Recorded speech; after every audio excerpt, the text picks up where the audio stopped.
சற்றுமுன் வெளியான தகவல். ரேஷன் கார்டு இருக்கா? 1 மாதம் தான் டைம். உடனே இந்த வேலைய முடிங்க. அது சொல்லி தான் பார்க்க போறோம். நீங்க நம்ம சேனல சப்ஸ்கிரைப் பண்ணாம இருந்தீங்கன்னா, மறக்காம லைக் பண்ணிக்கோங்க. சப்ஸ்கிரைப் பண்ணிக்கோங்க. உங்க நண்பர்களுக்கு தெரியப்படுத்த ஷேர் பண்ணுங்க. ரேஷன் கார்டு வைத்திருக்கும் அனைவரும் மார்ச் 31ஆம் தேதிக்குள் இந்த அப்டேட்டை முடிக்க வேண்டும் என்று மாநில அரசு உத்தரவிட்டுள்ளது. ஏழை எளிய மக்களுக்காக பல திட்டங்களை மத்திய அரசு செயல்படுத்தி வருகிறது. மத்திய, மாநில அரசுகள் பெண்கள், விவசாயிகள் மற்றும் பொருளாதாரத்தில் நலிவடைந்த மக்களுக்கு நிவாரணம் வழங்க பல்வேறு திட்டங்களை செயல்படுத்தி வருகிறது. தேசிய உணவு பாதுகாப்பு சட்டத்தின் கீழ் ஏழை மக்களுக்கு இலவசமாகவும் மானிய விலையிலும் ரேஷன் வழங்கப்படுகிறது. இதற்கான ரேஷன் கார்டுகளை அரசு வழங்குகிறது.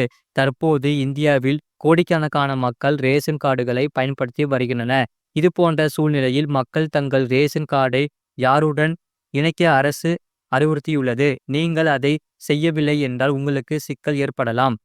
ரேஷன் கார்டுடன் ஆதார் கார்டை இணைப்பதை அரசாங்கம் கட்டாயமாக்கியுள்ளது. அதன் கடைசி தேதி மார்ச் 31 என நிர்ணயிக்கப்பட்டுள்ளது.